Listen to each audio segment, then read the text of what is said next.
We're going to have a tight matchup here as two teams coming off tough losses.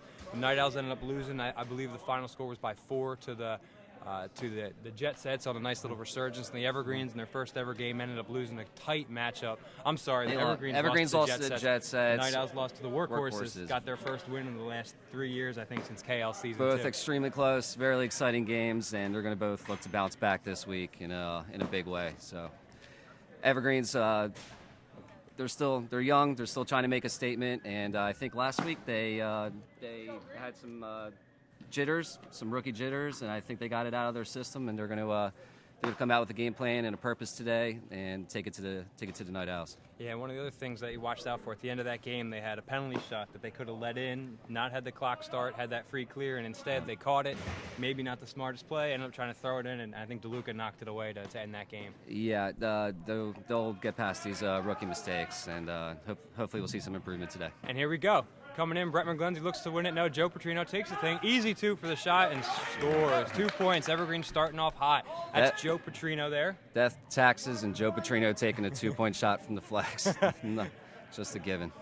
And here comes Jay Klein working on the side over to Corey Chubon, who's going to bring it back to the center. Watch for Jay Klein and CVT to run the middle. Very, efficiently active. They're always running, they're always moving, but their plays make sense. Very rarely do the Night Owls waste a possession. They go in, they shoot, they're going to look to score. Their offense relies on it very much because they have a lot of big guys, lumbering guys who don't move a whole lot, and they need a fast movement through the center to help that offense move. So Joe Petrino looking for a little rematch of his last Kronum League 8-point Kronum on a turnover. Ends up shooting it, hits the crown. It's going to be Night Owls with the ball here. It looks to be a foul called on number 21, Joe Petrino. And we're going to have Night Owls possession in the center coming from the pivot. If I'm Ryan Ayers, I'm telling my Evergreens today, run backdoor runs all day. Keep these young, inexperienced wedge backs of the Night Owls on their heels. Open up the nets a little bit for their shooters. And that is Joe Tolsky there opening up the scoring for the Night Owls. Night Owls steal. CVT, one of the league leaders, goes high, over the top of the net. Maybe got a little wrapped up on the shot, but it's going to be Evergreen's possession here between quads 3 and 4. Don't need to force it there. Take some time, earn an open shot. Oh, look at Joe Tolsky back in net here at quad 3. Again, for those of you watching, quad 1 is going to be the top left, 2 top right, 3 bottom left, and 4 bottom right. It's a 4-2 game. We have Night Owls ball, 18 remaining. CVT looks for the pass over. Tyler Katz shoots, big save. Jerry Plusha in net 2, very impressive last week. I really liked what he did. He had a lot of big stops, even stuffed a dunk, and was a threat offensively as well. Evergreen's a lot of rookies on the squad, so you're going to see a lot of times they make a lot of big athletic plays because they're relying on their athleticism to make the plays rather than their veteran savvy. Kyle McGrath coming in, shoots backdoor. Tyler Katz up and good for 2. Good pass there by Kyle. Good finish by Tyler Katz. You're going to watch any time of possession, anytime someone scores, you have a free opportunity. Clear the ball in the center. It's the opposing team's possession. Joe Petrino passes over the side to his brother Don Petrino. Shoots low and misses near side. Dom had a huge third period last week, coming up with a couple ring shots and a monster dunk stuff on the defensive end. I don't know if I've ever seen something like that before. That was impressive. We have Kyle McGrath here throwing in the ball over to Brett McGlenzie coming over from the Workhorses in the offseason, and Joe Tolsky now moving out to the side to Jay Klein for the drop kick, and he misses. One of the tough things about a drop kick is it's tough to do. I mean, I can't do it. It's tough. You need a very clean strike to put it exactly where you want it, and it's a smaller ball than like a soccer ball, like many of the foot players are used to. So it's a little bit tougher to get exactly where you want to strike it. Great pass over here to Joe Williams, who passes in. Don Petrino gets up. Over Joe Tolsky. Great dunk there by Don Petrino over Joe Tolsky, a big guy. Don Petrino has an excellent low post game.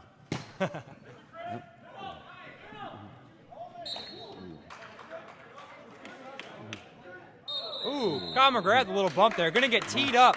It's maybe a little too aggressive to start the game here. No need to bump into his guy here. It's going to be a technical foul on number 10, Kyle McGrath. And I believe the Evergreens are going to get the shot and the ball after the penalty shot. Kyle McGrath, not one to shy away from confrontation with the referees, the opponents, sometimes his own teammates, but he'll mix it up. Joe Petrino on the approach, shoots. Oh, blows it right by Chris Custer for 3. Petrino coming out hot today. He did not have the week he wanted last week in the Evergreens opener, but he's already come out 7 points for the Evergreens. This is where he needs to be. It's going to be Evergreens ball now after the technical foul. Ryan Averett pivots on the pivot, gets it over to the side. Shot here, goes high, misses near side off the outside of the net.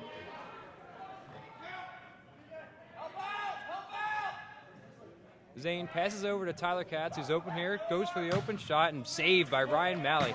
I think Kyle McGrath pinned him as one of the Rookie of the Year candidates for this year. I'd have to agree. He had a great game last week, 16 points, 3 assists, did a great job in wedge, and he's going to be a big point of attack for the Evergreens this year. He's going to get the ball a lot. He's going to be playing defense. He's looking. Another drop kick from Jay Klein, and there's the one you want to see. Steps just outside the prime ring there, hits the 2-point drop kick. It is 9-6, Evergreens lead. He likes to keep it low, too, when he kicks it. It's a lot harder if the ball's skipping fast along the ground. It's a tough spot for the wedgebacks to get down to. Great hustle by Ayers. So, fight for the ball here. Looks like they're going to call. Is this a jump ball? I think they're going to call a foul on the Night Owls. Head referee Bill Gibson and Mike Snell here on the near side are going to decide whether or not it's a foul or a held ball with possession going to the Evergreens. Looks like it's going to be a foul called as the Night Owls currently have the possession arrow. Here's Don Petrino attacking the net with Kyle McGrath stalking him. TJ Kane goes over the side. Ooh, great play by CBT. Another steal, a second of the game. Corey Chubon runs it, resets to the center. And now Brett McGlenzie. Oh, that's another turnover there. Brett McGlenzie coming at you is not an easy thing to go by. Oh, and Ryan Ayers blows a 4-point shot by Chris Custer. Great spot by Ryan Ayers there. A lot of times in Kronum, you have guys like McGrath and Tulski who just blow it by you. But if you can get it in the corners, get it in the right spot, you can score. Chris Custer accuracy is half the battle. Chris Custer with a nice chip for 2. It's a great call there, Sean. A lot of times, your big 4-point shooters are thinking of a guy who's going to blow it by you. But if you can bounce it bottom left and sneak it by, you think of Sean Kennedy on the Nimble Jacks. Or not that Ryan Coyne has a great arm, but a lot of time he just hits his spots. Here's an open for, off the crown. Would have been 8 points there. Don Petrino goes for the save, doesn't get the chance. It'll be Night Owls ball on the side here. Coyne just has a perfect mixture of power and accuracy, and that's how he's going to get his 44 points every week. There you go. Night Owls running with the ball in the center. Looks like TJ Kane stalking Kyle McGrath a little more than you usually would a player, but a great play to keep him off the scoreboard. It looks like the Evergreens are face guarding Kyle McGrath today. I see TJ Kane's just following him around on defense. Nice save there by Plesha on a little kick opportunity by Chris Custer. Night Owls retain possession. CVT up with an overhand soccer-style throw. Great save there by... Who is that over there? Luke with the great save. Luke Pinto with the great save. Open net. Ryan Ayers for another 4. Shoots far side. Ooh, TJ Katz tries to catch it. Blocks it out. Chubon retains possession. I believe they're going to get called for a hand violation here. Chubon jumped from inside the wedge to grab the ball before maintaining his body position outside of the wedge. There'll be a handball with a Evergreens penalty shot. This is going to put Joe Petrino back on the spot, and this is not what you want to see. Joe has a very deceptive throw. It's very strong, but it's very accurate again. He comes in from his inside. He doesn't have a lot of wind-up in his shot, too. Just very quick cockback and releases with so much power, and it's hard to stop. Very reminiscent of a catcher in baseball. And he blows it by far side. Tyler Katz there. It'll be Night Owls ball. Evergreens up 16-8, leading by 8 points with 14 minutes remaining in the first period. Great shot by Tulski, just burning it past Pinto over there. Oh, here's Jeff Yetter, former Workhorses captain, plays to his feet and blows it by Tyler Katz. He had space to dribble, but he was feeling it, just blasted it past him. Custer with a great play there to maintain possession, gets back, reestablishes himself, rolls it over down low for Tyler Katz, who takes a tough chip shot, goes over the net. It's going to be Evergreens ball, 18-10. Evergreens lead, 13:32 remaining in the game. Evergreens inbound to Mr. Bolton over here. Bolton passes back into the center to 14 to Sean London. London working towards Petrino, who's stalking the net. Here's his brother Dom, tries to over the back to his brother Joe.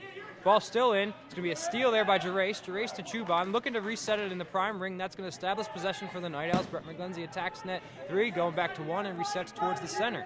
Brett McGlenzie gets a big wide pass to Tyler Katz, going to take the jump shot. Nice save there by Flesh, and another rebound save. Custer's going to blow it by. Plesha almost had 3 saves in a row there. Couldn't quite get his hands up in time to knock Chris Custer's kick away. 18-12, Evergreens lead. Evergreens need to get somebody back in there. They strained Jerry over there for way too long, and of course the Owls are going to put one away there. Dan Williams works back door to Don Petrino, tries to throw it from his knees, gets the own rebound. Smart play, throws it off Gerace's leg. Very reminiscent of a basketball guy caught in that trap. Throws it off his legs to retain possession.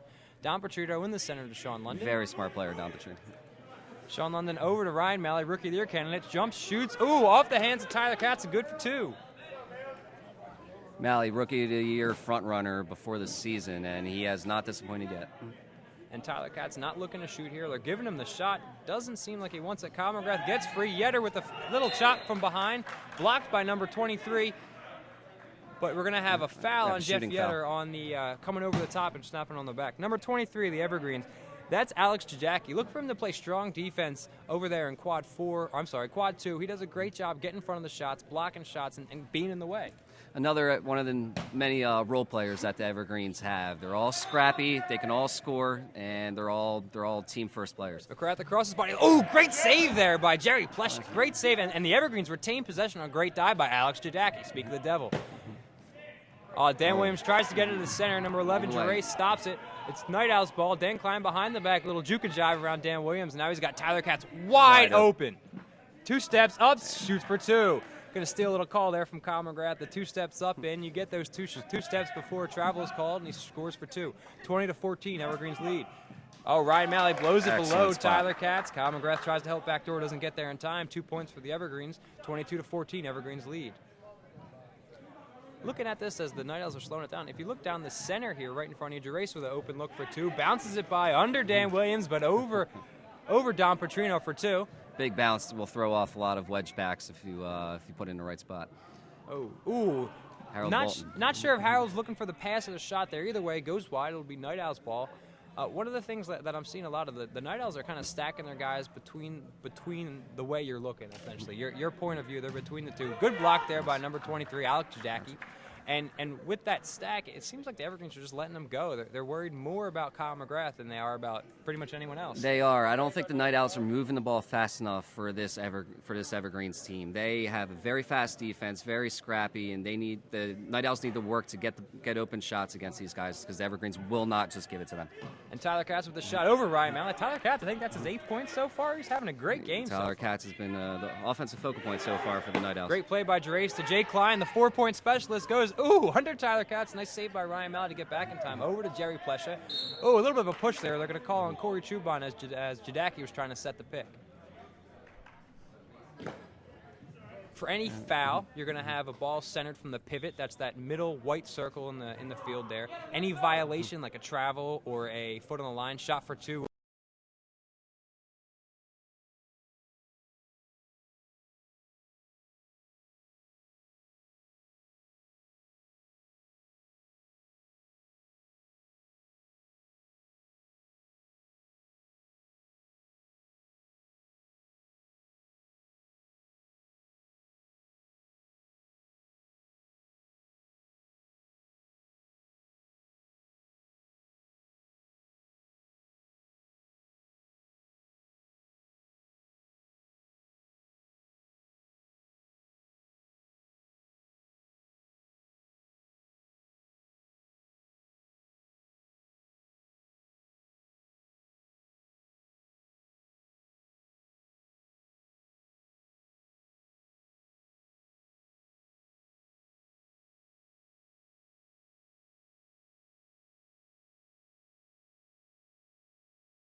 Petrino looking for the backdoor pass. We got Vince Rhoda checking in. He's a former wedge back of pretty much every team in the Kronum League at this point. Yeah, he served some time with the Nimble Jacks a couple seasons ago. Spent a season with the Jet Sets last year, and now he's doing some time with the Evergreens. Ryan Malley with a great backdoor pass to TJ Kane, trying to get up. Oh, rejected by the Crown. Kicks it back out. We have, Jerry Plesher with a shot high near side. That's a great position to put that in. It's tough to hit that corner with the wedge back standing there, but he sneaks it by Chris Custer. We have 8:14 remaining here in the first period. A 29-22 lead for the Evergreens. A nice block there by number 7, Bills. I'm sorry, not by Bills. Nice shot by Bobby Zane, but it gets rejected. He's going to look for a big pass. Petrino with the steal, takes a dribble, open for. Petrino with 14 points in the first quarter. First period. This is exactly what the Evergreens need to win. Jay Klein with a quick pass over to Custer. Back to Klein looking for the drop kick, but ignores it. And another turnover. That's 2 in a row. Petrino gets the ball. He's going to shoot another open four, and he misses the net. Not like Petrino to miss that, but he's having such a good first quarter. I think the Evergreens will forgive him for this one. That's a big part of Kronum is that take-back aspect. You have to get back in net when you're working on offense. And the Evergreens are probably the most opportunistic team in the league on that quick transition. They will gut you if you leave a net open for too long. And Joe Petrino reads that like a book. Brian Ayers extends it, grabs the steal into the center. Looks like he's got 3, 4. Oh, wow. Looks like Brett McGlenney's going to get called for a foul here on the push on Ryan Ayers. I don't think the Night Owls agree, and it's kind of tough when you got a big guy like Brett McGlenney going against a guy not quite that stature in TJ Kane. Ryan Ayers or TJ Kane will just bounce off him and might fool the referee into we have guys like Brett McGlenney out here. So you have a timeout here by the Night Owls. 7:02 remaining in the first period. It's a 33-32, 11-point lead for the Evergreens. And Sean, what do you think so far? What are some of the key things that are going on? I think the Night Owls have come out a little sloppy today. You're seeing a lot of turnovers by them. This is not how you cannot play the Evergreens like this. They will take advantage of these turnovers. They have had a lot of quick points, a lot of transition points today. Night Owls need a little more fluidity on offense. They're moving the ball a little slow. Con McGrath's going to rally his troops. He can get fiery and light some fire under these guys.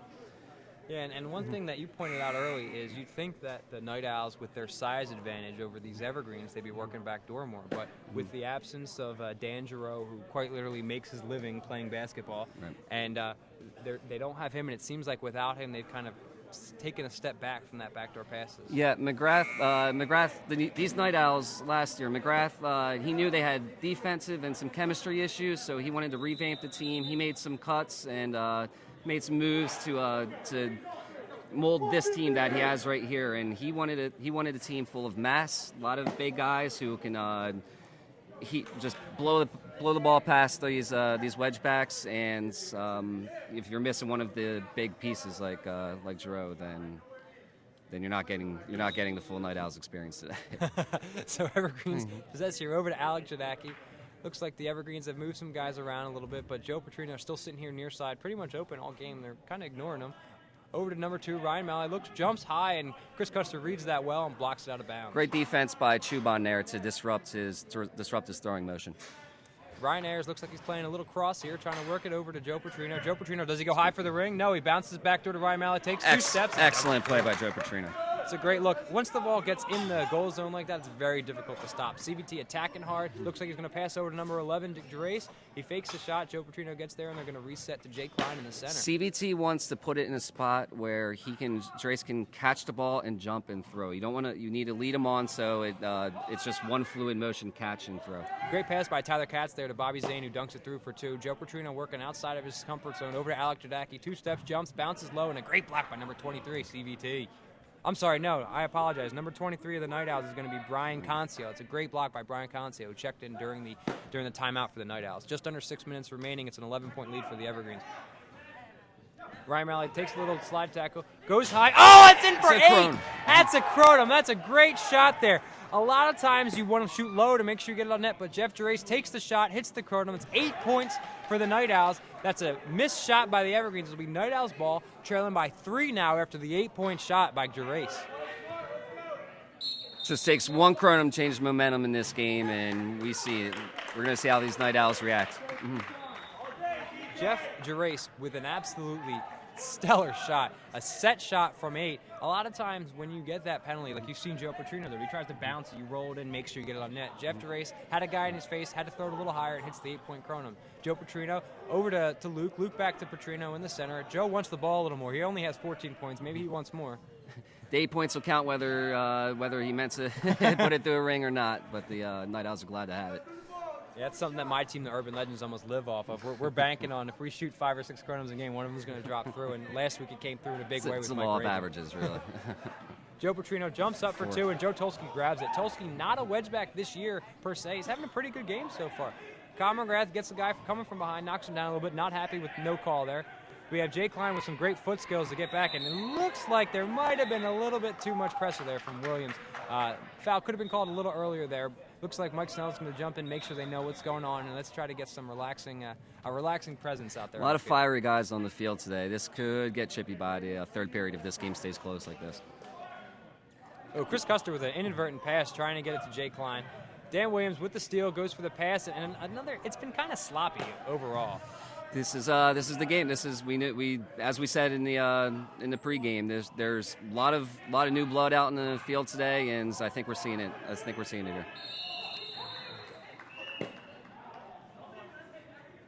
Here. CVT, another Night Owl who's not afraid to get in faces. Yeah, Night Owls aren't the kind of guys that are going to step away from any type of challenge. I think sometimes it might hurt them, and that might have been one of the things they look to change. Is a lot of guys get a little out of sorts when they have. Ooh, tough play. Looks like he rolled his ankle there, but Bob Zane rolls it back. See, a lot of these passes are just tough to handle for both teams. Bobby Zane has the ball. He's going to look to slow it down. We haven't seen much of the Zane brothers today. Bill Zane and Bob Zane are both looked on to be huge offensive contributors, but we haven't called their name too much. Nice save there by Vince Rhoda. Evergreen's doing something that I think only the Workhorses are the other team that works that, where they actually change wedgebacks during the game. Right. The Evergreens are just reading CVT's pass. I think that's his 3rd or 4th turnover on one of those. Evergreens are piling up the steals today. Off the post there by. That's Alec Jadaki on another shot. Oh, Schumann goes hard into the boards. Looks like they're going to call Evergreen's ball here. Night Owl's calling for a push, and they'll get it. Snell gives it to him. Looks like Snell does end up calling the push. You know what that might be? That might be one of those calls where you're trying to avoid the chippiness. Right. Sometimes you see it in basketball, you see it in hockey, where you call the foul, you get guys to know you're there, you're not going to let that thing happen. Need to put a leash on this game soon because these guys are starting to get at each other a little bit. I think it doesn't help that the Evergreens are just face guarding Kyle McGrath and TJ. Yeah, he has not been a factor at all today. Gerace has been, however, but a nice save by Ryan Malley. Kicks it out. Ayers smartly gets. Kyle McGrath comes in with the shoulder. And Ryan Ayers, giving a little clap to the face. And again, I think TJ Kane's getting under the skin of Kyle McGrath. Captain's getting at each other right now. Both players trying to lead their teams physically. Entire Evergreens bench trying to calm down their players. I think that it's one thing that you really have to watch out for in any sport, whether it's Kronum or handball or soccer or basketball. So we're going to have a technical foul as Ayers and TJ Kane get up in Kyle McGrath's face, maybe trying to get him a little more riled up, but instead, like we're saying, the officials are going to take control of this game. They're not going to let you start getting in people's face. They're not going to because Kronum's physical, but it's not the kind of game where you're going to let guys come in and undercut you when you're jumping. Like in basketball, you can't have a guy throwing his legs under you trying to roll your ankle. It's the kind of thing you're looking out for. These players don't have pads. There's no elbow pads. There's no helmets. So we can't have full physicality out here, but you are allowed to rub shoulders a little bit. We have 2:20 remaining here in the first period, and you see Bill Gibson, head referee, really trying to get it in that player's heads, and they're not going to let this happen. We're going to have Kyle McGrath. He's going to get the shot. He was originally called for the foul, but then they called the technical on TJ Kane, the man who's been face guarding him all game, for coming up, maybe giving him a little clap to the face. We're going to have Kyle McGrath taking the shot here. It looks, I can't see. Ryan Malley. Is it Ryan Malley? Ryan Malley will be net mining this one. McGrath takes the approach, comes in, takes off from the point there, goes up top, off the crown. There's not going to be a rebound opportunity because it's a technical foul. Kyle McGrath maybe trying to go high to hit the ring, maybe just trying to sneak it by Ryan Malley. It's going to be Night Owl's ball. Kyle McGrath and TJ Kane definitely rubbing shoulders a little bit here.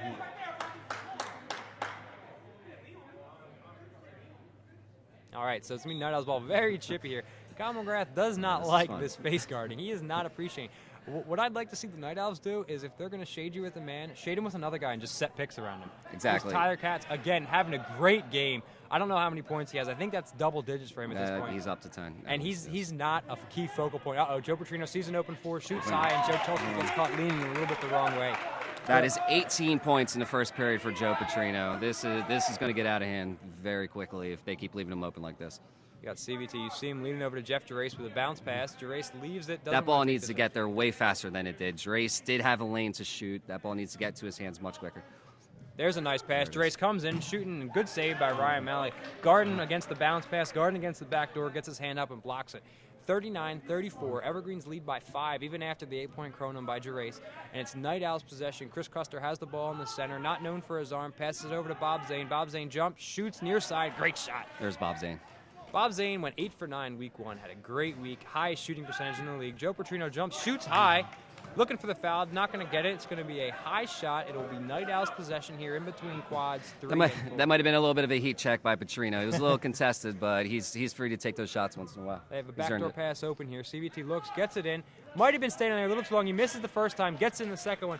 Great shot there by number 23 of the Night Owls. That's going to be Brian Concio, gets the 2-point dunk. Again, if you're shooting from inside the goal zone, it's worth 1. You get it through the ring, it doubles it. That's 2. Backdoor pass to TJ Kane and rejected by Tyler Katz. Tyler Katz has been MVP for the Night Owls today, no question about it. Leading the team on offense and making stops on defense. Excellent play by Katz today. There's the pick by Joe Tulsky. Conor McGrath goes back there. Brian Concio. Oh, it looked like he got. I think they're going to say that he caught the ball leaving from inside the wedge. He didn't establish his feet inside the goal zone before.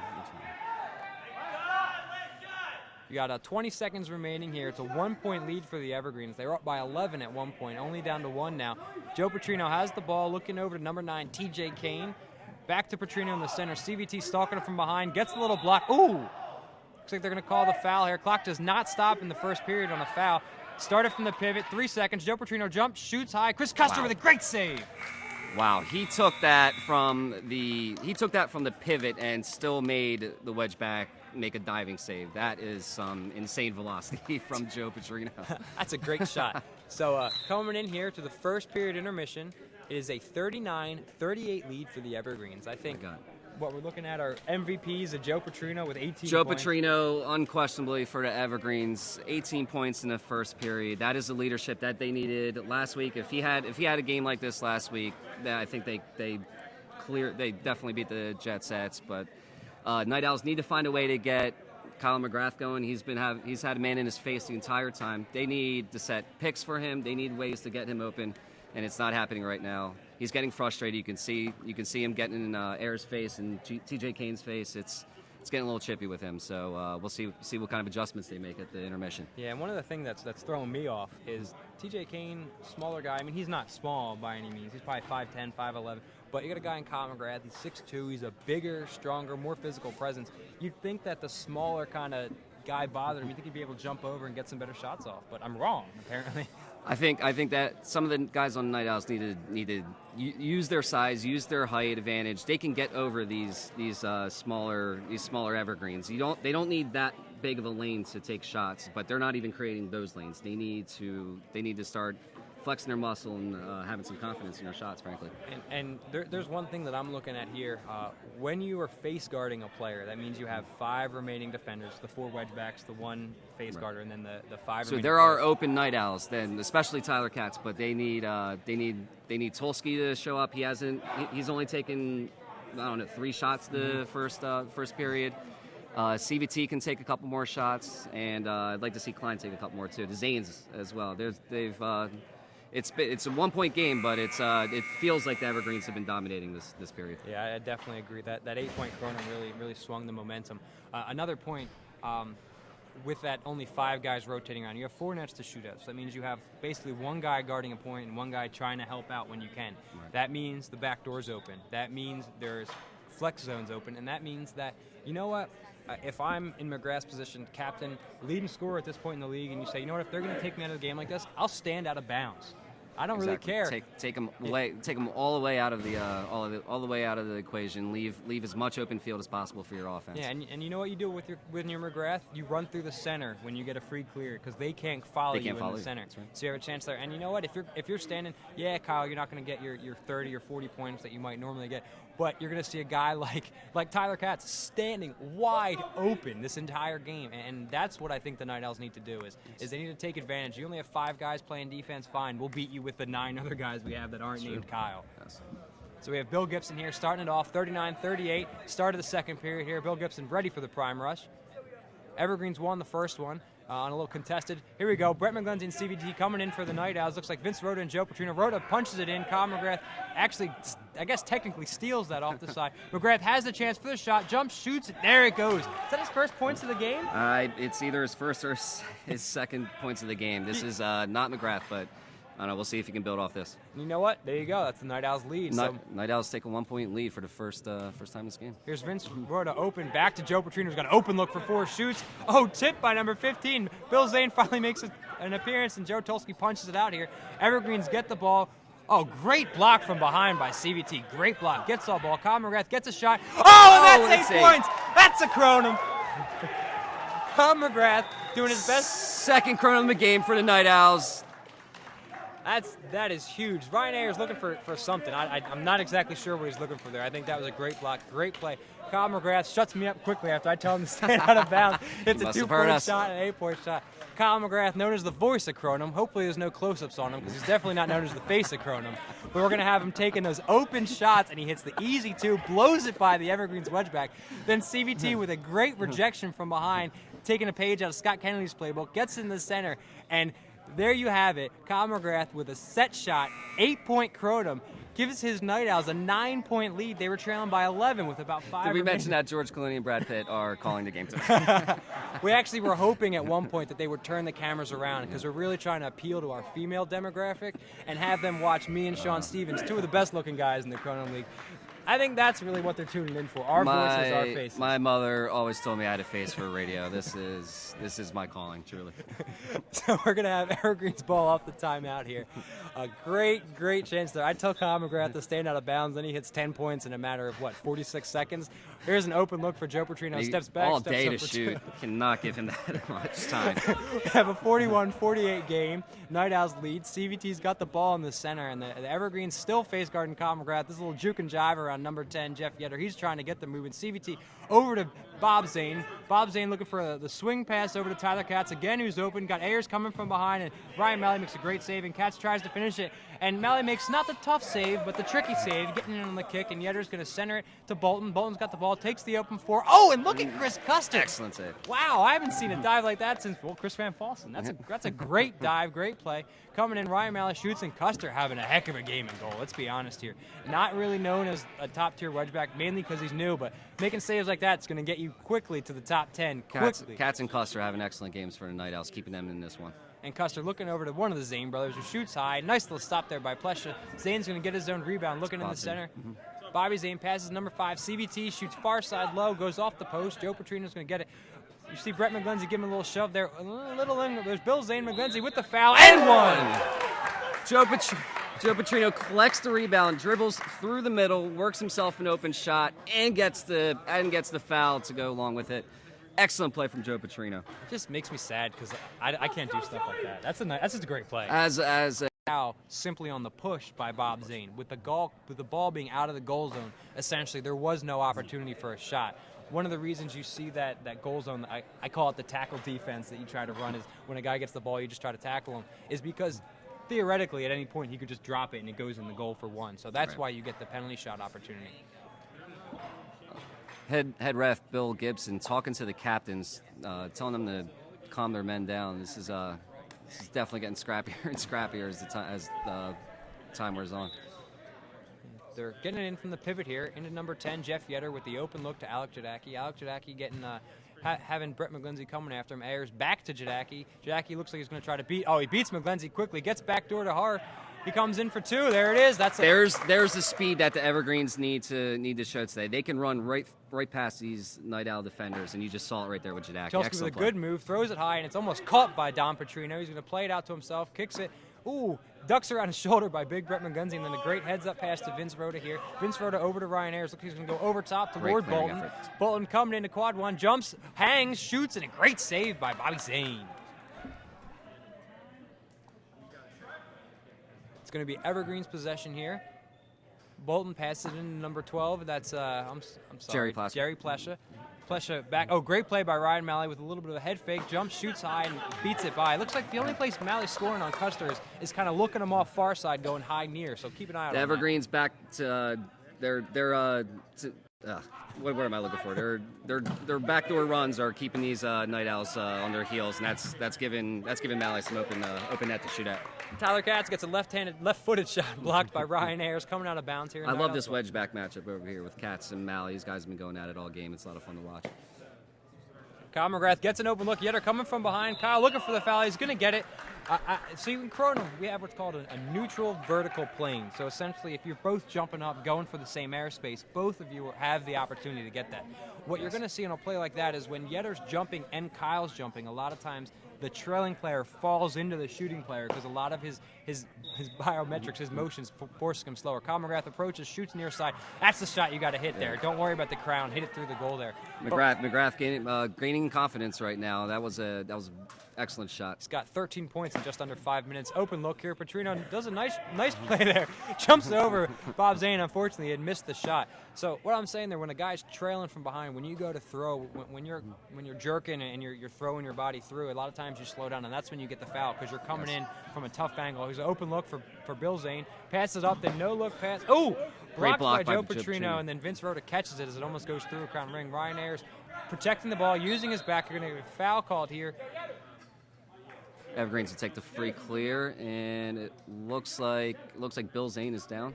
Yeah, I think as he was kind of working around, he might have caught maybe a heel. He called something to the face. A heel to the face. It's tough sometimes when you're making that tough. Looks like he's going to sub out here, try to recollect his thoughts, and you got Gerace coming back in of his 8-point Kronum fame earlier in the first period. Ryan Ayers gets it to Vince Rhoda. He's got an open look for 4. Not known for his offense at all. Takes the open look, and it's blocked by Jay Klein. A little bit of a height advantage there for Vince Rhoda, but Jay Klein reducts it. Jeff Yetter goes backdoor. He's playing wedge back too. It's odd to see him running through the middle there. We have Oaks passes into Jeff Yetter. Again, he was on the workhorses last year. Another one of the veterans that moved this year over to Bolton. Bolton doesn't have an open look, going to bring it back to the center. And a nice steal there by the Night Owls. Gets it to McGrath. McGrath throws over the top to Brett McGlenzy, who pretty much will catch anything within 20 feet of him. He's got those long arms, long legs. Generally throw it into his vicinity, and he's going to wind up with the ball. CVT's going to attack the point, look to dish over to Tyler Katz with an open look, and he hits Ryan Malley in the hands. Malley gets it over to, we have Alec Jadaki looking for the pass back to Malley, who's now running around after making the save. There's an open goal here in quad 4. They had time. You don't need to rush the ball out to the center. Find an open man, work it around the field if you need to. Don't force it into traffic in the center of the field. That's where transition points happen for the other team. Great play by Jeff Yetter. Pass in the center. Yetter almost puts it through the ring, but Ryan Malley catches it. Pump fakes out Tyler Katz, runs like Kevin Clark, rolls the ball to himself. Over to Jadaki. He's going to look to get in the center, and that's what you're talking about. Work it around to get that clear. Bolton, an open look to Williams. Williams to Dopertrino are going to go for 4. Yep, off the top of the crown, but nothing doing there. We have Gerace attacking on Williams. Williams gets in the center. With the open look for 4, shoots across his body, misses the net. He had a wide open look there for the Evergreens. That's Jim Oakes taking his first shot of the game. He misses it. I guess technically that's near side, but he misses it across his body. It's going to be Night Owls possession. If you're going that direction, you probably want to go with your momentum, shoot far post, and don't make it so hard on yourself. Yeah, go with where your body's heading. It's tough to throw across your body like that. Evergreens have it looks like Luke Pinto and Tyler Kane ready to step in here. We have McGlenzy going to take this shot for 2 over Ayers. Ayers with the block. Stop. Ryan Ayers probably giving up 50 pounds on McGlenzy goes 50 pounds, half a foot, and man. Apparently not a vertical, though. Oh, big pick there by Brett McGlenzy. Looks like they're going to call him for the movement pick on Jeff Yetter. But you know what? I'm okay with that. You got to think, again, I know we talk about Kronum's a physical game, but it's not meant to be like a full-out sport. But if you run around, set some picks, a guy's a little more hesitant to turn a corner without turning his eye. Absolutely. And that's going to give McGrath the space he needs. Open look for Williams, shoots. They are attempting to get McGrath. That shows they are attempting to get McGrath open by setting picks, and working his face guard off of him. Oh, Jay Klein cutting up the All defense. day for Wide open defense four. Brett McGlindsey doesn't want it. Takes the two. Bounce it. Malley with another save. That's probably Malley's sixth save exactly like that. Diving across, and CVT tries to rip a set shot for two high. Goes off the outside of the post. It's a 53-50 gain. Ryan Malley running hard, coming in. He's going to get. Ooh, he gets hit hard by CVT. He's looking for something. He's definitely getting the foul. He might have got the wind knocked out of him because he got hit hard, blindsided by CVT. It's going to be a penalty shot opportunity for number 2, Ryan Malley. Yeah, he's hurting, dizzy. He's breathing a sigh of relief that he's still awake. Maybe he caught that one tough. He needs a second here. It's tough to take the penalty shot after a foul like that. Your head still might be spinning. Your arm might be hurting if you got hacked. It's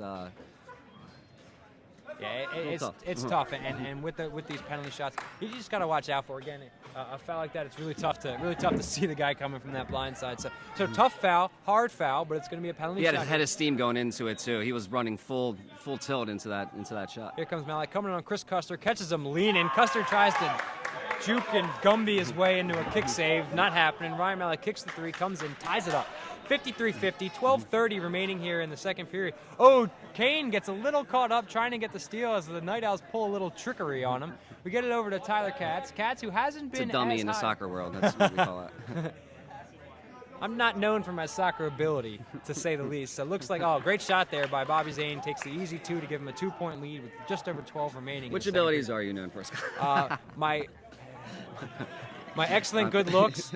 I have a wonderful coaching ability. I write some spectacular emails, I think. So the Evergreens with an open look here for Jadaki for two, shoots it wide of the net. I think I'm a good motivator. I like to put it that way. And you've got me all that. You got me covered in all that in spades. So. Oh, there we go. A pass by McGrath gets blocked in there by Luke Pinto, but ends up getting into the hands of CVT, who dunks it home hard. Ayers hangs in the air. The open look to number 4, Jim Oakes. Oakes looks high. Tulski with the save. Looks like Tulski's serving some time as wedge back right now for the Night Owls. Having a heck of a game. Maybe he was upset they pulled him out. He's not getting beat very often. I think Petrino might have scored a penalty shot on him, but other than that, he's been very stout. Joe Petrino's going to score penalty shots on everybody, so that's nothing to hang your head about. At the end of the Kronum League Finals last year, whenever he had a penalty shot, I was half considering if I threw my shoe at him, if that would maybe throw him off. I don't know how the Kronum League officials would respond to that. I think you need to throw both your shoes, your jersey, and an extra Kronum ball at him to slow him down. So Ryan Malley with an open look for two, steps close to the line. Tyler Katz makes a butt save there, blocks it in, plays it out to himself, to his feet. Malley coming, trying to knock him out of sorts from behind. CVT resets to the center. Open to Chris Custer, who's got an open look back to Mr. Zane. Going to McGlindsey, who's running hard at quad one. 2 steps, jumps, shoots, scores. There's Brett McGlindsey. Great shot by Brett. I think the Evergreens offense has been a little stagnant. Joe Petrino's been off the field for a little bit, and I think it's showing. Here we go. We have Alec Jadaki coming in with the 4-point look, and the Night Owls are playing phenomenal defense. I mean, you really they are. They've stepped it up big time in this second period. And one of the tough things to say, you have Ryan Malley on a similar run to the one he got fouled on earlier. Looks like maybe a little more hesitant to take that shot. So we'll keep an eye on it. A hard foul will do that too. Yeah. So we have Evergreen's ball. Great shot there for 4 by Ryan Ayers again.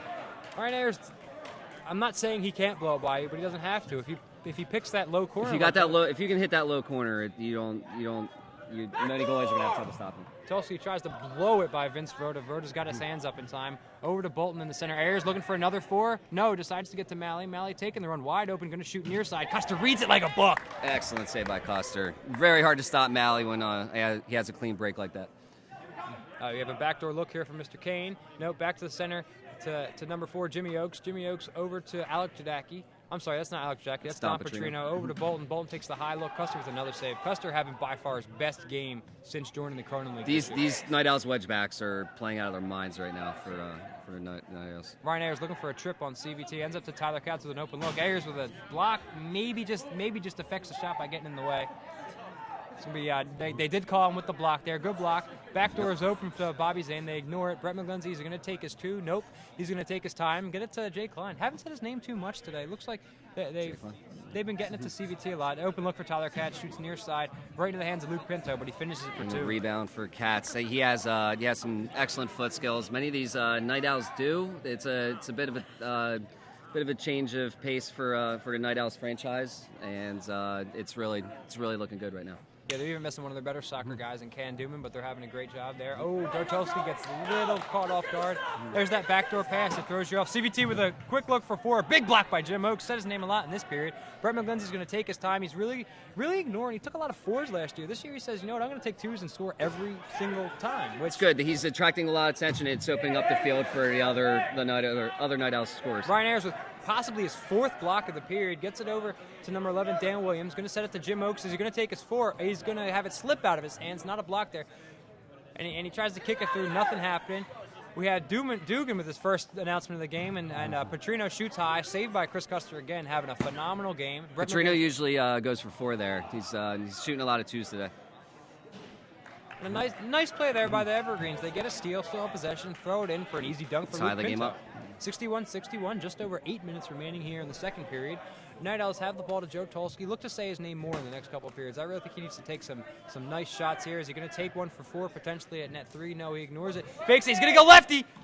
Oh, great save by Vince Rhoda. I thought he had it. Kyle McGrath gets what looks to be, I don't know, railroaded by 2 guys coming behind. No foul called. They get ball. Ooh, a little bit of a stray pass there, but Jake Klein's there to collect. Part of the danger of Joe Tolsky is that he can and will shoot both hands. He is that strong to do that.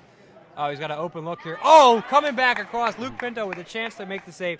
Doesn't get there in time. That's going to be 2 points for number 20, Frank McKnight. His first points of the game. Joe Petrino shoots high, gets Custer leaning for 2.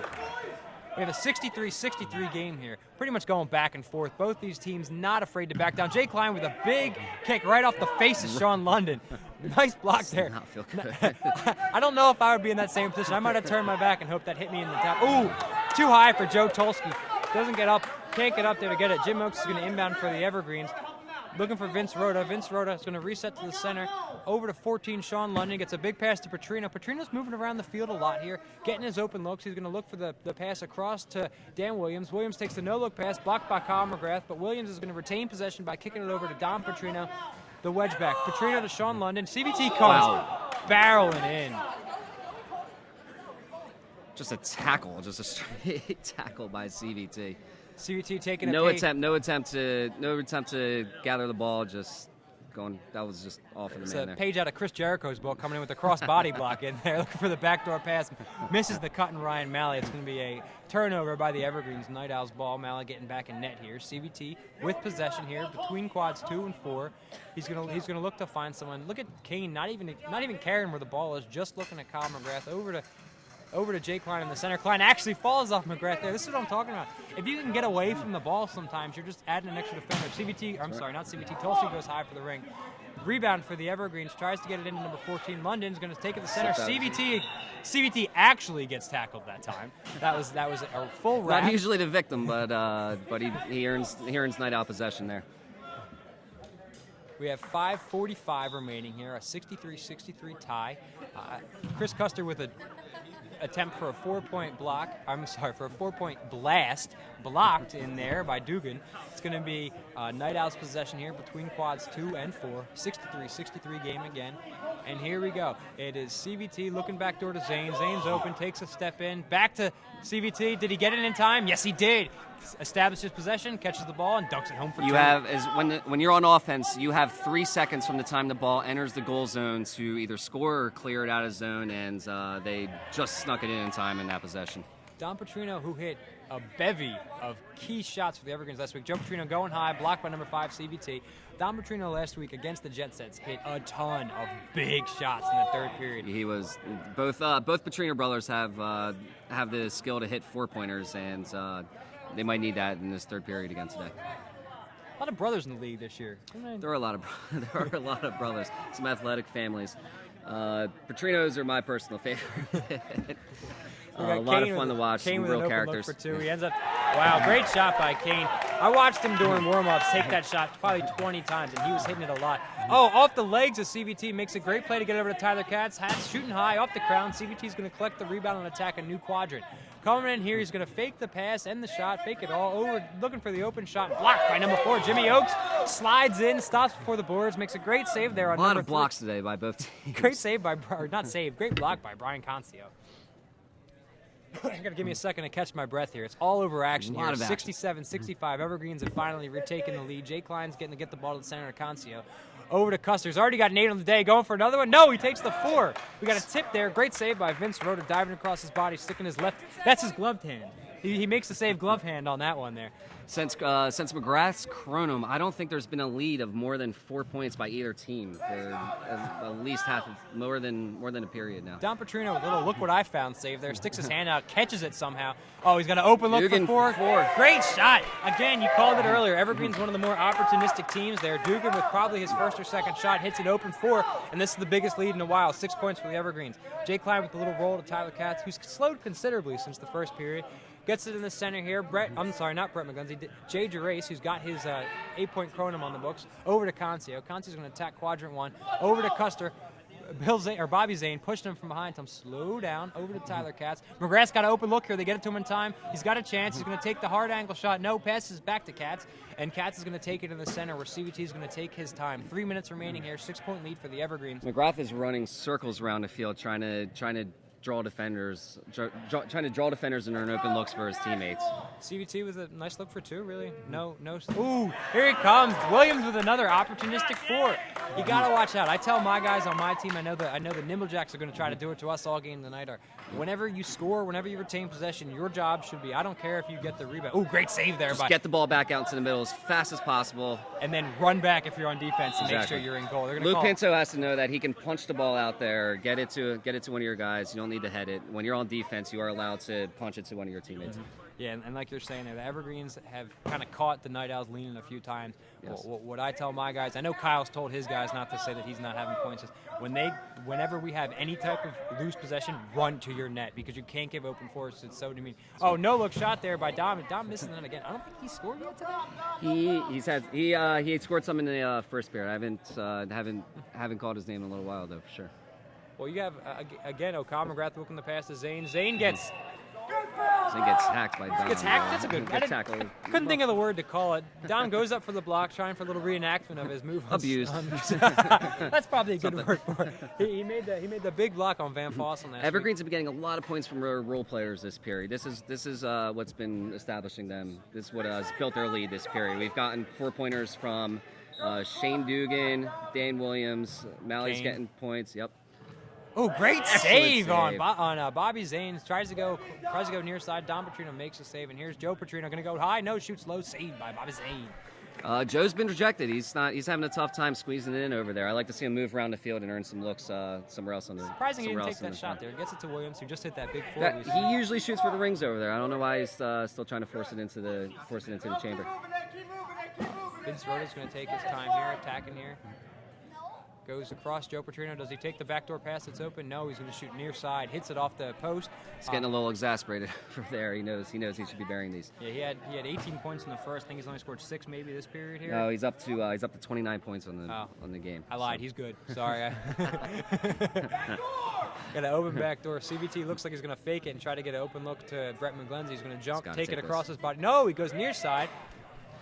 Good thought. Just lousy execution, but he'll bury it next time. We get a ball here to Sean London in the center. Pace is slowed down here with just about a minute remaining in the second period. Sean London going to attack, reset towards quadrant 1. Jump up. Nope, not jump, but he's going to try to. I don't have an explanation. I'm not sure what he was trying to do there.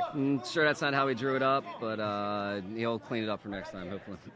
So we got an 8-point lead here for the Evergreens, 75-67. It really slowed down. I mean, really since the first 5 minutes when McGrath put up those 10 points quickly, it's been not a lot happening. Tyler Katz has got to get back in it. They got to get some backdoor cuts, and let's see what happens. Just slowing the score down for them. McGrath still, even though he did get the Kronum and he buried a penalty shot, but he still hasn't really left his mark on the game right now. He's not getting as many shots as he usually likes to get into his rhythm, and since TJ Kane and Ryan Ayers have gotten into his head earlier in the period, he's been pretty silent.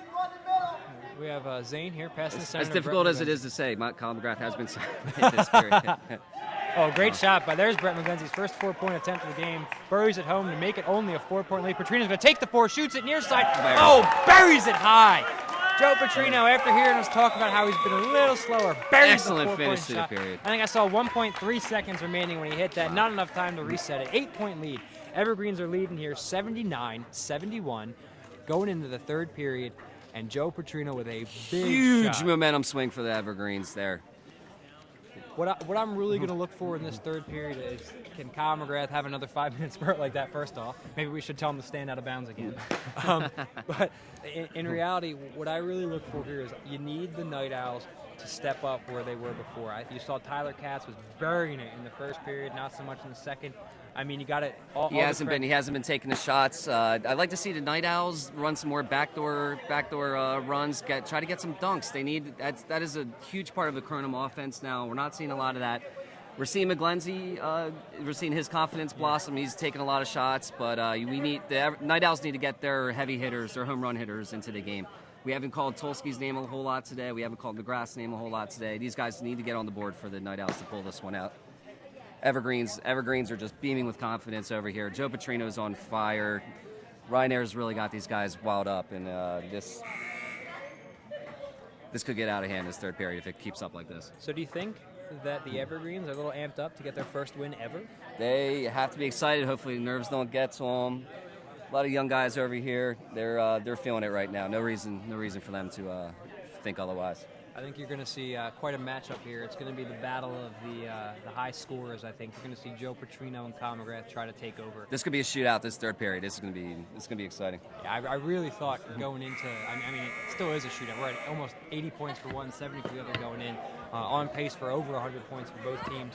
I thought that this game was going to blow up after McGrath hit that 8. I thought for sure we saw it fast pace, but it slowed down. For 5 minutes after that, it was so back and forth. A lot of excellent action, but it has slowed down a little bit. I think Joe stepped off the field for a little while. That slowed the game down a little bit,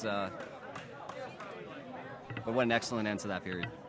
Yeah, so we're gonna head into the third period prime rush here. It's gonna be the Evergreens versus the Night Owls. If we keep the status quo, you're gonna see big Brett McGlenzie coming in with CVT, who's known for going hard for the prime rushes, against number 15 of the Evergreens, Vince Rhoda, and Joe Petrino.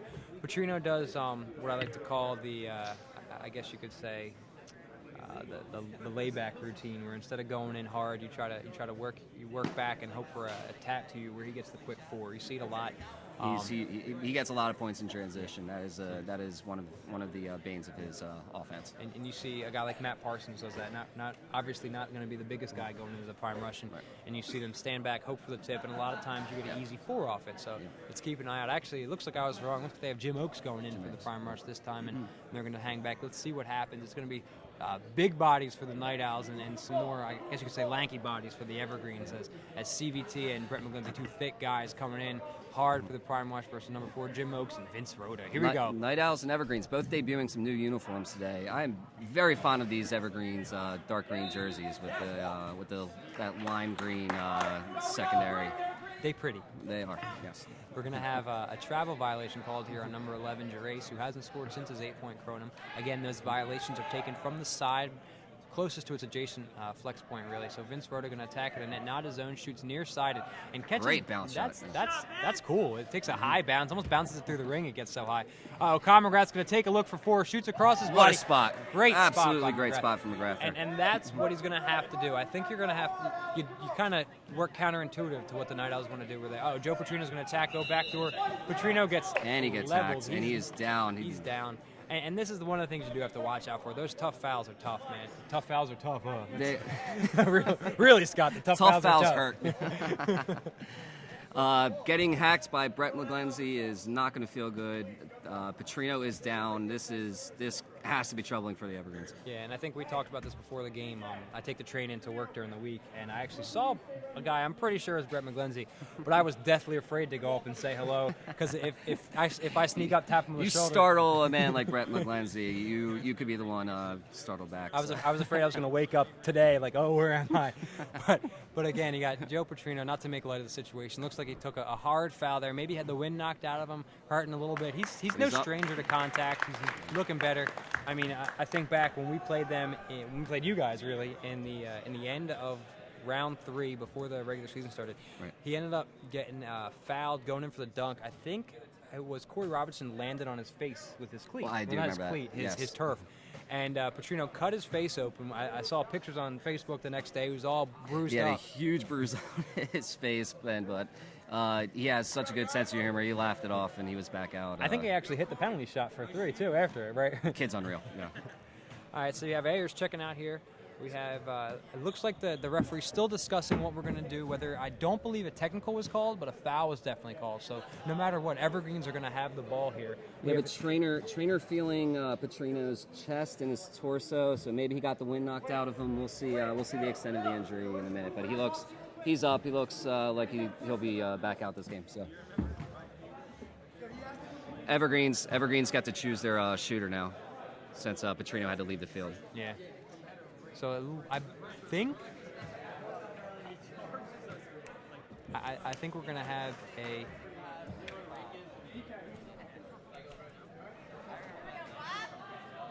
looks like they're going to just call the shooting foul there on number 25, Brett McGlindsey. Vince Rota's going to take the 4, surprisingly. Jumps up, kind of catches him, and you know what? Maybe it's not surprising. That's a great shot.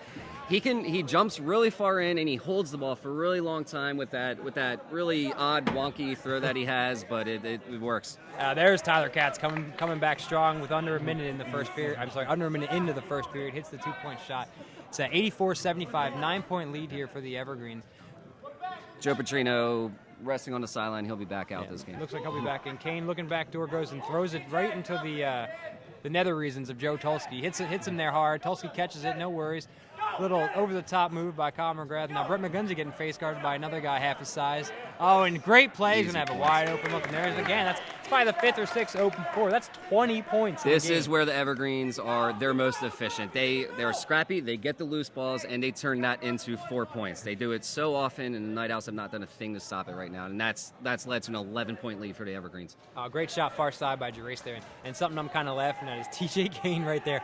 As the ball gets in the center, ran directly past the man possessing the ball, CBT. Didn't even give him a cursory glance, nope. And then goes at Kyle McGrath. Couldn't stick a hand at him. Just he knows his assignment, and it's been so efficient today. I really am surprised. I mean, it's not as much of a height differential as I might have made it out to seem, but still, you'd think Kyle would be able to elevate over him, and Bob's ain't gonna get called for the McGrath has weight and size on TJ Kane, but the Evergreens have so many guys who are who can do this face guard defense. Now it's Yetter's turn to take the reins there. Open look. Tulsky looked like he was trying to bait him into shooting near side as he ducked. It looked like the ball slipped out of Dan Williams' hands. That took a weird motion going to the net. Oh, here we go. Jadacki going for the long 4. Tulsky catches it. He might have been left from the vet. No, we see a clear call by the near side ref here, Mike Snell. And there's another steal by the Evergreens. I'm looking forward to seeing the stats this game. They have to have at least double-digit stats. Yeah. Wide open look, number 12 here. Plesha blasted off of Chris Custer's shoulder. That's Plesha over there. Hasn't taken a lot of shots today. Doing a great job just being a strong wedge back. Hasn't needed to. Evergreens have scored so many 4-pointers today. Yeah, like I think they've at least 20 points. I mean, you take that off the scoreboard, that's a 79-70 game. There's a steal. 4-pointers that aren't even transition 4-pointers too. They are getting the looks from the center. Yeah, that's true. That's a good point. And that's the thing he's got to watch out for. You don't see that. Oh, Jeff Yetter trying to guard Kyle on the pivot pass. You can't do that. That's illegal, Jeff. That's illegal. We're gonna have Joe Tulsky with the ball here, attacking quad 1. The no look shoots high off the bottom of the ring, almost hits that so center close ring. To a 4. Oh, there's another no-look pass, and Kane's wide open. Jumps, shoots, and Malley saves it off the by ground. Malley. Wow. No, it looks like it went out of bounds, but that's a save no matter what. What you saw there was London, he leaves his defensive position, doesn't quite get to the ball, and that leaves a wide open net. So you want to keep your defensive composure there, but you better get to the ball if you're going to sell out your defensive position like that. Bob Zane had an open look for a 2-point, not really a dunk, more of a layup. Ends up not making that shot, we could say. And now we're going to have Night Owls have the ball. Chuban with the steal, or just retaining possession over on the side here to the center of the CBT. Takes a look high off the center crossbar, which is behind the crown. So the crown ring extends out beyond the plane. So that's why you see that arc shape to the front of it. So it actually hits that crossbar that defines the center, not the center, the goal line. The goal line, yes. And we're going to have Evergreen's possession here over to Williams, who hit that 4 a little earlier. Doing a good job, playing strong defense, playing strong offense. He's looking back door to Jim Oakes, fakes it, goes no look to London. London shoots across the body. Tulsky lunges over and makes the save. I like to see Oakes there catch it, and then run around and dunk it right there. Tulsky was obviously going to save that one. McGlindsey going to try with his feet. He kicks it hard. You got to give him credit. He kicks it hard. Kicks it hard. Just a little off zone, off the Gibbons Insurance sign here at the Maple Zone Fieldhouse. Ryan Malley going to run a little bit around here, going at the 4. Proud sponsor. Malley takes the 4-point shot. Hits the Kronum. Hits the Kronum. As we said earlier, law of averages. You throw it at the top. You have a 20-inch diameter ring with this ball. You can hit those 8-point. Third Kronum of the game today. Evergreens take a 19-point lead. 15 minutes left in this game. And this is where things could get out of hand. And I don't mean out of hand like chippy. I mean out of hand like Right. you start shooting for rings and missing the net. McGrath takes a timeout for the Night Owls. Evergreens take the reins on this game. It's a 98-79 lead here. 15 minutes and 15 seconds remaining. Evergreens coming off a huge 8-point shot there. 8-point Kronum. It's when you hit it from the Clark zone, as I like to call it, through the crown ring for 8. You have a 98 points now. I think they came in with 79, so they've really blown up in 4 minutes and 45 seconds. They've tacked on another 10 points to their lead. This period has been all Evergreens, all over. They're getting all the loose balls. Wedgebacks are making the saves. They're playing defense. They're scoring the 4-point. They're hitting the big shots. Night Owls have looked completely dead this period. This is going to get out of hand soon unless McGrath can get open. One of the things to point out, I hate to call up my own game, but it's the easiest from experience. Last week we're in a similar situation. A little bit more time left on the clock, but down 20 to the Throwbacks. Excellent comeback by you guys. And what it comes down to is you have to play strong defense. You have to play smart offense. And I know you want to get McGrath the ball and get him to score more, which they're doing, I think, better this period than they have the rest of the game, where he just gets the ball in the center. But at the same time, I'm looking at a guy like Brett McGlenzie. I'm looking at a guy like Bob Zane. Look, even CVT, and especially the one that I'm going to call my player to watch for the rest of the game is Joe Tolsky.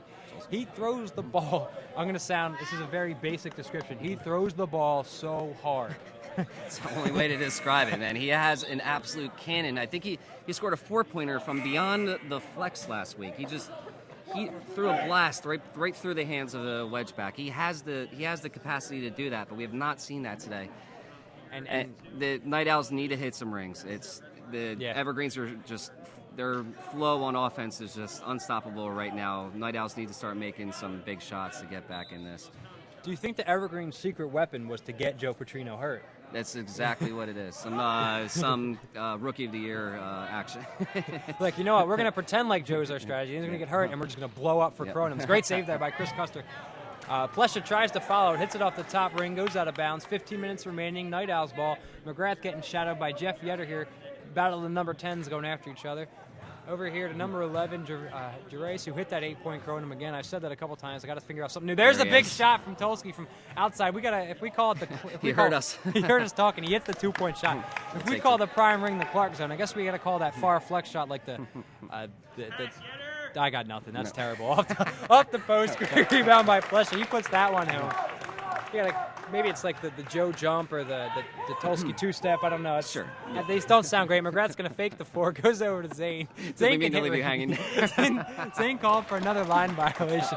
I tell you what, folks. I got 14 minutes left here. I guarantee I'll come up with something better than the Tolsky two-step on this one. That's not the best. That's not my best comment here. It's 100-81, 19-point lead here for the Evergreens. They have possession here, and they're going to try to take 2-point shots. I really look for them to see take. There's Don Petrino shoots near side. Off the just post. Work for high percentage shots and just keep slowly building the lead. Play efficient defense and hope that the Night Owls don't get a Kronum. In the center to CVT. Are they?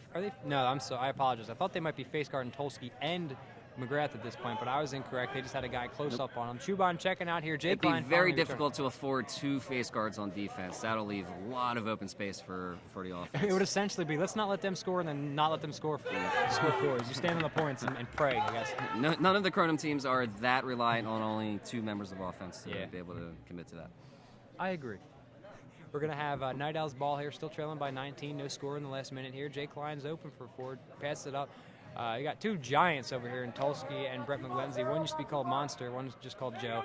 But they make a nice little transition. Joe, it's just inferred that he's a monster. They need to give them the moniker.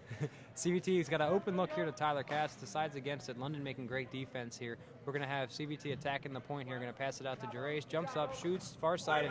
And excellent save by Vince Rhoda. Diving, catching the ball. That is so key in making a save. Not only can you make the save, but you also just gave your team possession afterwards. That is excellent. And it's pretty too. And it's very fun pretty. to watch. It's just pretty. I imagine we'll see that somewhere in the top 10 next week. That was excellent diving save by Vince.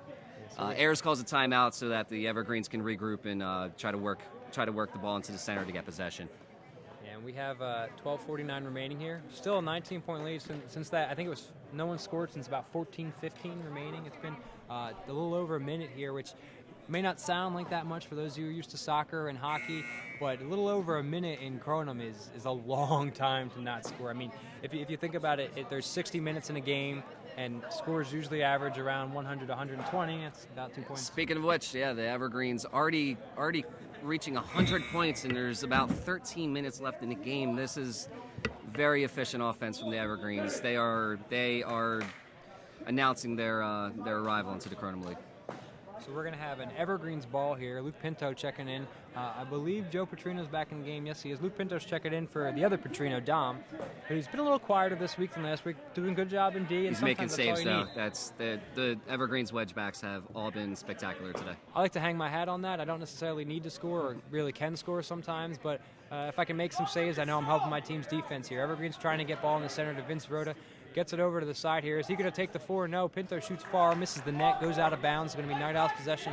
Still no score here in the last minute and a half here. Chris Custer going to inbound it to Zane. Zane to number 5, CVT. CVT is going to slow it down. Don't know if I agree with that strategy, but you do have time. Going to go across to Tyler Katz, who I can't tell from this angle. I can't agree with the strategy of letting the ball roll out of bounds when you're trying to catch up. I'm gonna agree with you.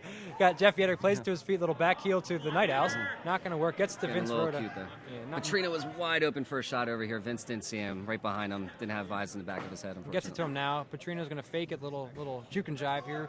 Slow bounce. Little bounce shot to Jeff Yetter. Evergreens are very content slowing this game and keeping possession. No need to rush shots at this point. Yeah, Vince Rhoda looked like he wants a 4-point shot. He's gonna jump up and take it. He shoots low. Shoots off the post. Wow. Vince Rhoda's. You know what? I don't want to sound like I didn't believe he could shoot, but I've never seen him take shots like that, and that's a great shot. Brett McGlindsey wide open, shoots it far side, bounces it. Malley tries to make the kick save, no opportunity. First point scored in 2 minutes there. Vince Rhoda playing wedge back, but taking possessions out of the middle and confidently shooting for 4. Uh-oh, we got a chance for the alley-oop, and he throws it home! Joe Dunk. Petrino, I guess he didn't want to dunk it, decided he just want to gun it through for 2. He only has 1 speed, I guess, and that's throw it as hard as I can. CVT passes it across to Bob Zane. Great dunk there by the Evergreens. Good possession. A lot of times when teams score those dunks on us, I want to slow it down. I don't want them to be that excited because you know they are. I feel the best remedy to exciting play like that is to score it immediately afterwards and just try to take the wind out of their sails. Oh, great finish there by Gerace. We can agree to disagree on that one. Great save there by Gerace. We're going to have the ball in the center for the Evergreens. Pass it over to Bolton. Bolton mishandles. CVT not known for his feet, more known for his physicality. Going to play it in. Still going. Oh, CVT gets shoved. He definitely doesn't like that. Tries to kick out from Bolton behind. Throws his shoulder into him. Got shoved. Someone needs to get some stickum out here for these guys. Having trouble possessing the ball. Gerace gets it to Kyle. Kyle gets caught from behind. Going to call the foul. Yetter lands on him, rolls over, marks his territory. Going to have Kyle McGrath here with a penalty shot. Clock does stop on a penalty shot. 10 minutes, 42 remaining. It's an 85-102 game. McGrath keeping a cool head. He knows he's got some work to do. He has to bury this shot for the Night Owls. Absolutely needs to bury this. And that early technical he gets that second technical thrown out of the game. You're not going to win the game for your team sitting on the bench. Absolutely. McGrath's going to approach here. I think he just should take the 3. Don't go for the crown. Maybe he does. He's going to jump it, throws low, bounce it. Vince Rhoda What a reads save it. by Vince. Rhoda was diving before McGrath's shot there. That's a great save. Knew where it was going. And Kyle's smiling, laughing at him.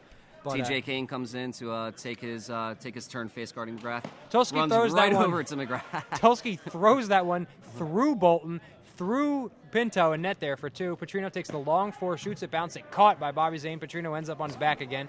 You're going to have CVT takes the high 4, and it's another 8! No, he didn't! Third Kronum of the game for the Night Owls. This is now a 7-point game. It's a ring party. Everyone is shooting Kronum. It doesn't matter. We're going to have 10 Kronums by the end of this game. Airs for 4, and it slips through Tulski. He is beating himself up over it. And that's the Sean Stevens book there. Score immediately, slow him down. That's a great shot by Ayers. Is McGrath going to take another 4? No, he takes the one-handed pass out to Zane. Zane's going to get to the center. Does CVT want another 8? Well, obviously he wants another 8. Is he going to take another 8? Passes it over to Katz, plays it to his feet, gets from a charging, brings it in. Bob Zane jumps, dunks it home. Bob dunks it gingerly. Dunks it home, but gingerly, not quite. He knows they're down. He'll wait till they catch up before he starts emphatically. We got a backdoor to Petrino. Tulski doesn't worry about him. Catches it, jumps it, throws it left-handed. And he lands. He lands, and the Evergreens are going to get a shot. That's tough. You try to make a big play there. It's going to end up being a hand violation. So Petrino's going to chance for another penalty shot. He's 2 for 2 so far today. He is. He's up to 34 points. He's good on the day. He's a good player, I think. I think that people should watch him when they're watching Kronum. He can shoot, plays defense. He was one of my favorites before the season for a scoring title. He had a slow week 1. Guys like Ryan Coyne and McGrath putting up points. Tulski! let's be fair here. Tulski doesn't dive very often. Tulski's not going. You're not going to see that Chris Custer diving thing. What Tulski does is he's big. He takes up space. Exactly. And maybe that's half the battle. And Petrino's going to take another shot. Does he take the 4? No, he shoots high. How does Joe Petrino get that wide open on an inbound in the same flex? That is terrible defense by Night Owls. So the one thing, you got Katz. Looks like he might have been on the line there. No call, but gets it for 2. 108.99. Only a 9-point game here. We have just over 9 minutes remaining. A big, high, bad pass by the Evergreens. Night Owls game system. This is what happened to the Throwbacks last week. They started trying to slow it down, made some bad passes. Like, McGlenzie with a long 2, bounces it by Vince Rhoda for 2. McGlenzie, second time he's done that huge bounce where it just throws off the wedge back. So the wedge back's already on the ground after diving. And Ayers again. Ayers gingerly throws the ephes in the bottom left corner there. Essentially rolls it by the goalie. Great shot, and you can't demean how great. TJ Kane attacking McGrath. McGrath going to take the 4, shoots high. Almost gets the 4th Kronum of the game for the Night Owls. No opportunity. CVT mishandles that. That was a tough play for the Night Owls. Ball in the center. Does Petrino take the 4? No, takes it inside 2. Tyler Katz gets back in time, but he's spun around, spins him right round, and no chance there on the save. 13-point lead here for the Evergreens. Jay Klein going to try to have a smart possession here for the Night Owls. Over the top of Brett McGlenzie to Chris Custer. Chris Custer to Tyler Katz. Fakes the backdoor. I apologize. Throws it right at Plesher. I'm looking for the Nick DeLuca no look, like the lob in. Right. Another 4-point opportunity for Williams. And that's what we're talking about. Big save by Chris Custer, rookie this year, having a heck of a game in goal. When you're the Evergreens, when you're taking shots, you have to make the wedge back make the save. No, cannot throw it off net. You want to keep possession as much as possible. Vince Rhoda ripping 4s today like it's his job. I think it is his job, net actually. is unattended. Night Owls have to clear that as fast as possible. He was way out of position. Ooh, Evergreens do not agree with the call here, but you know what? I do. I think that was a foul. Good call. Yes. We're going to have Night Owls ball on the pivot. Over to Bobby Zane. Zane having a little quieter game. Shoots. Nice save again. Bob Zane, a little push off on Dugan there. That's okay. McGlenzie gets the ball to CVT. Is he taking another 8-point shot? No, he shoots the 4. Big save there. They're really attacking Jerry Plesha, and Plesha's up to the task. Tough to make those kick saves. They are aiming in over towards that net. They have Katz, they have Zane working over there, and CVT as well. Petrino gets McGlenzie leaving his feet over to off the crown, goes to the 4-point over to Bolton. I'm sorry, I had a little bit of a mind fart there. Slowing down. They got just over 7 minutes remaining. 11-point lead for the Evergreens. I'm going to call it now. Tulsa's going to hit an 8. I'm just saying. I could be wrong, and what are you to it? And if I'm wrong, just forget that I said it. But I think he's going to hit an 8. I just feel it's happening. I can feel it in my bones. Here we go. Tyler Katz wide open as usual. Over to CVT. CVT, does he jump for the ring? No, he takes a hard 2. Big save there by Jerry Plesha. Plesha might have 10 saves in this period. That's all they're shooting on. He's having an absolutely excellent period. Got a backdoor pass. CVT, is he going to give it? 1, 2, gets out of the key. They left Mally's net wide over here. Ooh, great play by TJ Kane, hustling for that ball, runs through 2 Night Owls to get to it. I think the funniest thing about that is somehow he's still guarding Kyle McGrath as he grabbed unbelievable. that ball. Yeah. This defense by the Evergreens today is absolutely excellent. The score is a little deceiving from 3 Kronums for the Night Owls, but their defense has been just amazing today. Ayers draws it over. Malley shoots far. Almost caught by Katz. Still makes a save, though. Petrino's going to play with his feet. Ooh, almost got tripped up there. Great play to get around. Petrino's going to make a slide tackle attempt. Turns into a pass to Tulski. Vince Rhoda trying to play defense coming. Sneaking around. Maybe a foul. Nope. Tulski's going to keep running around. Someone needs to give him a hand. Over to Gerace. Gerace has got a big, wide open, long pass across the field to Chris Custer, but ignores it. Brett McGlenzie getting attacked by Kane. Kane doesn't get back. I'm all over the place, but anyway, Tyler Katz makes the 2-point score there. Evergreen's ball in the center. Williams is attacking the point, trying to get McGlenzie to leave. McGlenzie doesn't worry about it. Worries more about Dugan. Not really shooting too much. I think he's 1 for 1 on the shots today. Tough pass to Malley, who ends up catching it with a big head fake. Over to Plesha. Jerry Plesha throws near side. Kyle McGrath tries to make the block. Interesting sidearm shot from Plesha there. He looked like he was hurrying it, but it worked. Another 2 for the Evergreens. We have Jay Klein working the ball over there. They're working a lot to Zane, which is a smart play, I think. Got it over to Katz. He's not open though. He's getting the ball, but he's getting the dunks, but he's not getting open for shots, which is what they need of the. Might be a little too deep in that far flex there. We have Ayers attacking in quadrant 1, goes around. Joe Petrino still pretty open. But McGrath is stalking. He's like a gazelle stalking, or not a gazelle. I don't think the gazelles do the stalking, do they? No, I think Petrino would be the gazelle in this Wolf example. might be an example. Maybe some kind of large cat. Maybe. So Kyle might be the lion, Sure. and then Petrino would be the gazelle. And then Put a gazelle who has a cannon for an arm and who everyone's afraid 6 of. foot tall laser rocket arm. A Bambi with teeth. Anyway, Kyle was trying to go. I think he was trying to get a steal. That's basically where we're going with that. Jarese with an open look here. They're going to have 2 wedge backs. Throws it in. I don't think Vince made the save. I think Williams makes the kick save there. Nice kick save over to Tulsky. Tulsky, please don't make me sound stupid. Hit an 8 today. High shot by CVT. Blocked by number 5. Luke Pinto going to leave it out there. Clock doesn't stop until there's just 2 minutes remaining. Just over 4 minutes remaining. We have a 107, 106, 116 lead for the Evergreens. We got a backdoor look to Jarese. CVT gets to him, jumps off his left foot. Great play by Jarese. Vince needs to see that coming. CVT obviously not in a position to shoot. He's got to get over there. He's got to be a step ahead of that. Petrino's wide open. Wide open look. Oh, off the top. So I was thinking earlier, you said, how is Petrino getting wide open? I did. Oh, great attempt there by Jarese. Looks like they're going to call it out of bounds. But as you were saying, how is Petrino getting so wide open? Their jerseys kind of blend in with the field, so maybe they can't see him. That's true. Nothing to add to that except they are wearing green. It's the only thing I can think of because I think you'd want to guard him on the defense. camouflage. That's been the whole game plan. You're going to see one of those Riley Cooper lay down on the end zone attempts. So we have a 2-point shot made there. 120-109 score. I'm sorry, 118-109 score for the Evergreens. Tulsky makes a big run. They're going to call a line violation or a foul? I think they're going to call it a reach. Call something that's a foul. Take the ball in from the play. center. McGrath's open for 4, going to jump, take it, shoot shoots for- high. He wants the Kronum, ends up sticking it in between that center. We got Plesher trying to get up high enough, and he does. Nice play by Plesher to knock it off the top of the net. Serious upswing. 118-109, just over 3 minutes remaining. Big long pass over to Petrino again. Must be laying down. They can't see him. Shoots high.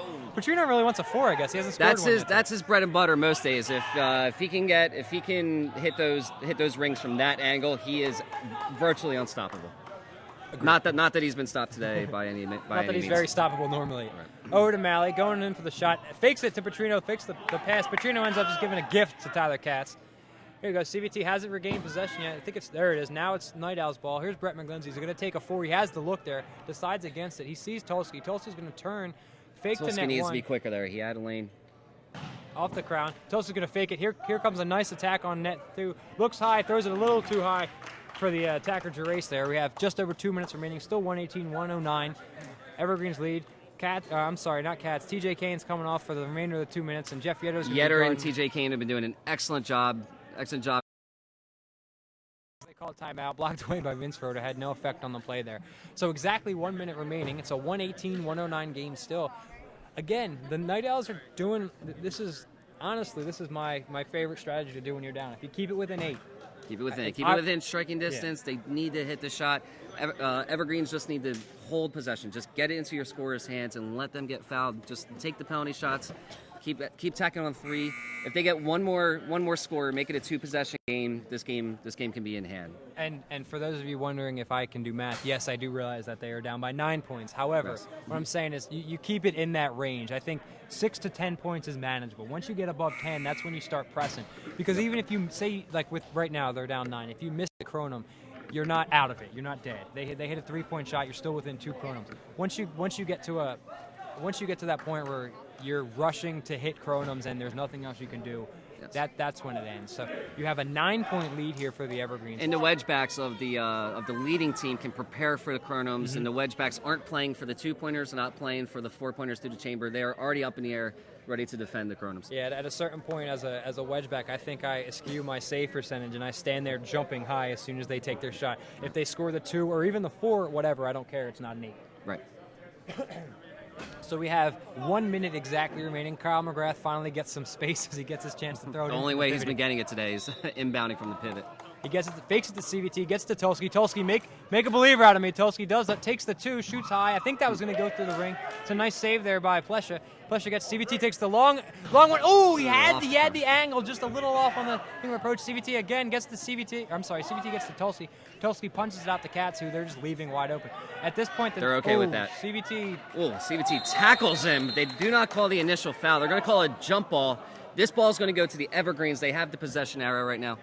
So in the beginning of the period, when we have that prime rush, the team that gains possession initially, they are not getting the possession arrow. The other team gets the possession arrow.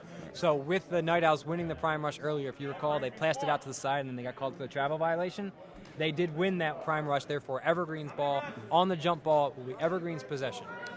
The possession arrow changes the beginning of each period, right? So this year one of the new rules is the possession arrow. It changes whoever wins the prime rush, the opposing team, they get the possession arrow for that period. So because the Night Owls won this period, the Evergreens have the possession arrow on the held ball, jump ball call here. If I'm the Evergreens, I'm giving the ball to Joe Petrino. Just give it to him and then wait for the Night Owls to foul him. Get some easy points. Yeah, they still don't have the ball to Joe Petrino.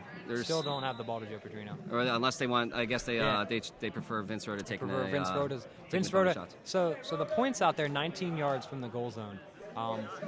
Vince Rhoda probably throws about 16 yards by the time he's done throwing. He's got long arms, long legs, takes a big jump coming in. Here comes Vince Rhoda going in against Bobby Zane, takes the dribble, takes a step up, throws, and beats him. Buries it. Maybe they want Vince Rhoda to take forward. Vince Rhoda having an excellent game today. That's gonna be a straight clear. No, I believe he was kind of moving. And we'll see what the referees decide, but I think he had established position, and it's going to be I think it's going to be Evergreen's ball. So we're working on the caller. So for those of you wondering what's going on a free clear, the defend. It's tough to describe using regular terms, so I'm going to call it. So on a free clear, the team that scored is allowed to establish position inside the wedge or whatever, and stay there. If you are as a wedge back or goalie to throw it out and hit them while they're established possession, not moving, then is a stray clear on the clearing team, and the team that just scored will get possession again. And I think that's what happened here. Jeff Yetter had established position. Zane hit him with the ball in the clear, and that's going to be Evergreen's ball, I believe. McGrath walking away dejected, and yes, this is going to be Evergreen's ball. So I'm gonna go ahead. I honestly do think Yetter had established possession, but he was bouncing a little bit, and that bouncing is movement. So it's going to be a straight clear. It's not going to be a penalty shot. It's going to be a free clear or a pass in from the pivot here for the Evergreens. Head referee Bill Gibson making sure everyone knows what's going on. Big pass. That's what I'm looking for. Get it to Joe Petrino. Just want to see him hold possession. Foul. There we go. And I'm going to sound like a wuss here, but I like when it fouls like that. You're not tackling. You're not hurting them. You give them a little wrap. You slow them down. It's a good foul. Now Petrino's going to get the shot. They're not going to switch wedge backs. They're going to throw it on Tyler Katz, who had an amazing first period. Hasn't been bad the rest of the game, but had an absolutely stellar He's scoring period. points, and he is making saves, but the Night Owls needed more from everyone else today, too. Petrino shoots low, buries a three-point shot. Mm-hmm. And one of the nice things about fouling on that is the clock does not start. The clock does not start until the team touches it. So if the goalie makes a save, the clock starts, or if, like this, when they inbound it. CVT shoots high off that top crossbar, 29.1 seconds remaining. I think at this point it might be out of reach. 124-109. It's a big lead here. If Evergreens can get another penalty shot in, this one's going to be very safely in hand. They're going to throw a big high pass over there. Oh, it's going to go out. I think he might have been standing on the line. That was handball on the Evergreens, I believe. Offensive hands and wedge. Yep, I would agree. I think that's a great call there by head referee Bill Gibson. Looks like he was standing on the line. It's Night Owl's ball. They're going to pass it Evergreen's giving him a lot of space to shoot this. Oh, Kyle McGrath had the opening. He's going to turn and shoot another one. Absolutely. Jumps up, shoots high. They're looking for the foul. Gives Ayers a little tug, but then drops him up. Says, nice play there. It's 21.6 remaining now. 124-109 lead for the Evergreens. They're going to have to make a smarter inbound pass, I think. As long as you, honestly, at this point, throw it to anyone. Who cares? There it is. You want it in the hands of your scorers, and Joe Petrino is the definition. Joe Petrino with 39 points on the game. This is the game that they need him to have every week for them to compete, and they are going to win this pretty safely too. So Ryan Coyne, one of our cameramen here, actually has the league lead in points this year at 44, or league lead in points in a game. If Petrino hits a 6 here, he'll have the higher point. He goes low. Nope, hits the 3-point shot. That's smart. I believe Tulski might have. I don't know if he let that in. He didn't make an effort, but whether he was just trying to save some time by not making the save. So we're going to have a straight clear on the Night Owls. At least I'll give him credit for letting it. Looks like if they're going to get it out to the side. Petrino's open again.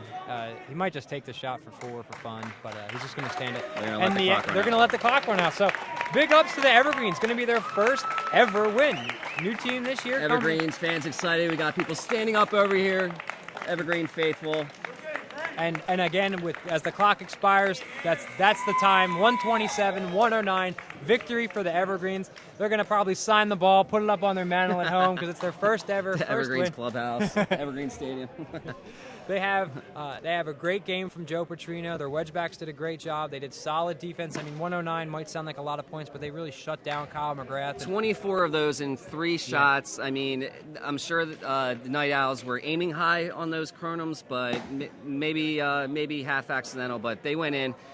That kept the game close, but the Evergreens ultimately, from start to finish, outplayed the Night Owls in every regard. Excellent wedgeback play from the Evergreens. Big saves, offense all over the field. Absolutely unbelievable game by the Evergreens.